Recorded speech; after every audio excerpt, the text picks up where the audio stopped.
Olá, meus queridos, sejam bem-vindos. No e-mail que está vindo aqui, nós vamos encontrar uma situação onde a pessoa debocha, zoa de mim e parece que quanto mais ela pisa em mim, parece que mais eu quero estar atrás dela. O que é que acontece? Por que que isso acontece? Por que que eu quero correr atrás de quem, na verdade, não me quer? Vamos entender?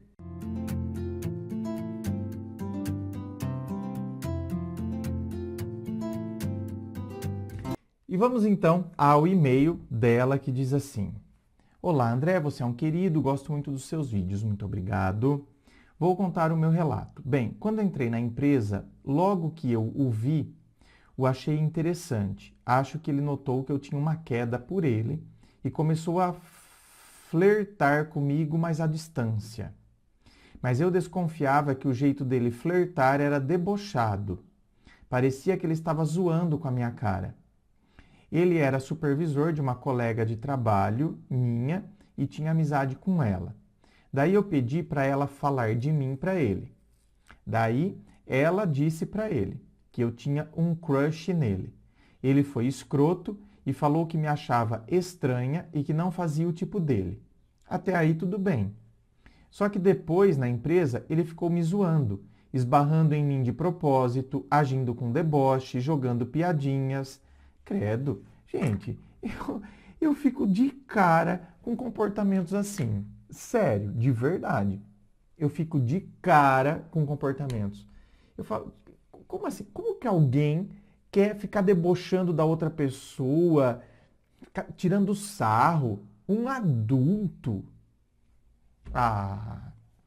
E assim, se fosse uma situação assim, onde a pessoa super aprontou pra mim, então eu peguei ranço da pessoa. Então agora toda vez que eu vejo ela, eu tenho vontade de tirar sarro, de debochar, sabe? Porque eu tenho raiva dela, porque ela aprontou muito feio comigo. Agora, num caso desse, a única coisa que a menina fez foi falar que tinha um crush nele. Só. Ou seja, tô interessada nele. Você fala pra ele. Então, quer dizer, o cara tem que ficar me esculachando todas as vezes que me encontra, pra quê? Pra reafirmar que não quer ficar comigo? Por quê? Eu sou o quê? Uma tarada que vou grudar nele? Se cada vez ele não deixar claro que ele não quer ficar comigo, eu vou grudar nele? Não faz sentido. Um tempo depois, ele perguntou para essa mesma amiga de mim e falou as mesmas coisas de antes. Disse que eu era estranha, que não tinha nada a ver com ele e que não fazia o seu tipo. Deu em cima dessa minha amiga, que é casada.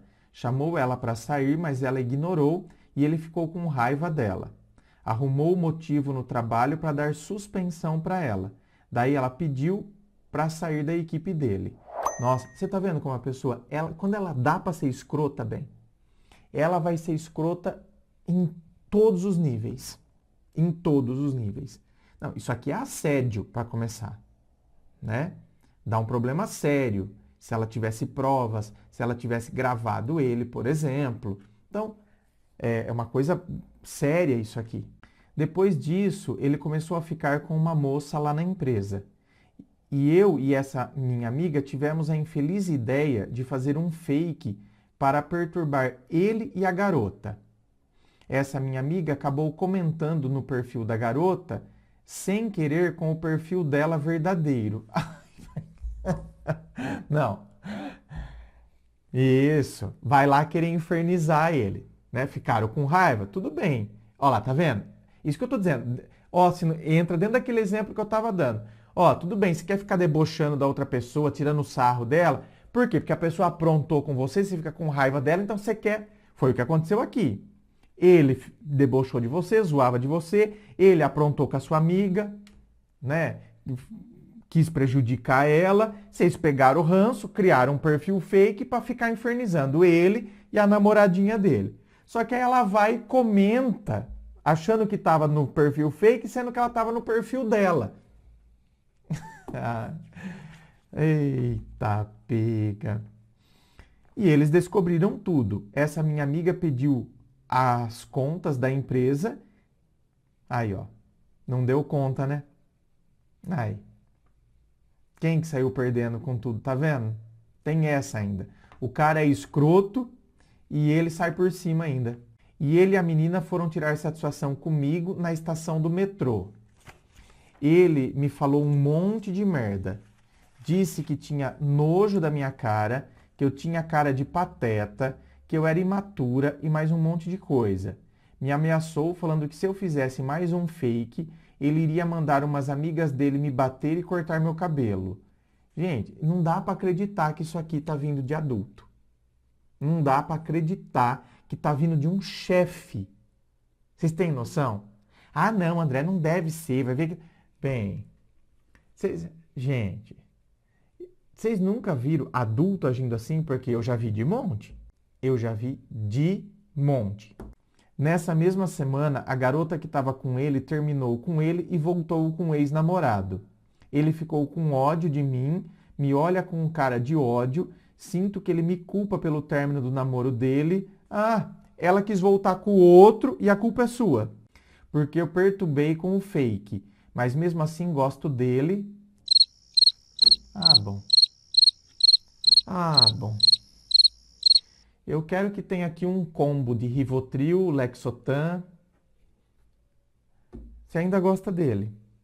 Parece que quanto mais ele me maltrata, mais eu gosto. Eu queria desapegar dessa situação de vez. Me dá uma dica, André? Meu bem, você vai ter que tentar entender por que você se vê de maneira tão reduzida.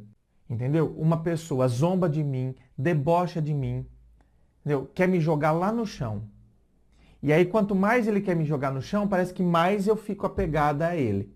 Por quê? Porque, na verdade, eu fico obcecada de mostrar para a pessoa que eu valho alguma coisa. Então, assim, quanto mais a pessoa pisa em mim, ó, veja bem, pode ser esse processo de eu quero provar para a pessoa que eu tenho valor. Mas pode ser também, na verdade, porque aqui eu vejo, de repente, aqui é um ambiente que parece que é o meu habitat. Então parece que, não, ele é o que eu quero para mim, porque assim, ele corresponde a tudo que eu vivi na infância, por exemplo. Na infância eu posso ter tido um pai, uma mãe que sempre me colocou para baixo. E quanto mais eles me colocavam para baixo, mais eu queria a aprovação deles. Por quê? Porque eu era criança. E a criança tem o desejo da aprovação dos pais. Então, agora, como adulto, eu estou reproduzindo isso aqui. Por quê? Porque isso foi introjetado em mim. Quanto mais meu pai, entendeu? Me maltratava, quanto mais meu pai pisava em mim, quanto mais meu pai era, sabe, ignorante, mais eu queria a aprovação dele. Mais eu queria chamar atenção, mais eu queria mostrar que mais eu ficava conectado ao meu pai. E agora eu reproduzo isso aqui. Por isso que o autoconhecimento é fundamental na vida da gente, para quebrar com esses processos, gente. Porque não é, sabe, não é saudável isso. Não é saudável uma pessoa que me coloca para baixo, que me reduz, que me humilha, que debocha, que zomba de mim, e eu ainda querer nutrir sentimentos por essa pessoa. Em qualquer outra circunstância, a gente vai ter raiva da pessoa. A gente vai querer distância da pessoa. Então, só para finalizar, eu me lembrei agora, me veio um exemplo. Eu dei aula, né, durante muitos anos.